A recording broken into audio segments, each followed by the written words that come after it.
So, meron po tayong programa na parang tawag natin aftercare, no, sa mga applicants natin, sa mga grantees natin ng amnesty.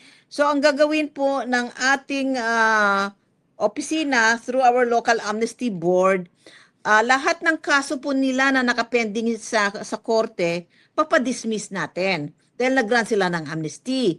So makapamumuhay na sila ng maaliwalas na walang agam-agam sa kanilang komunidad kasama ang kanilang pamilya.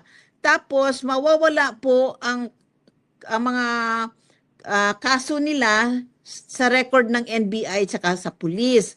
So pag kumuha po sila ng clearance para makapag-apply ng trabaho or makapag-abroad, wala po silang record na derogatory.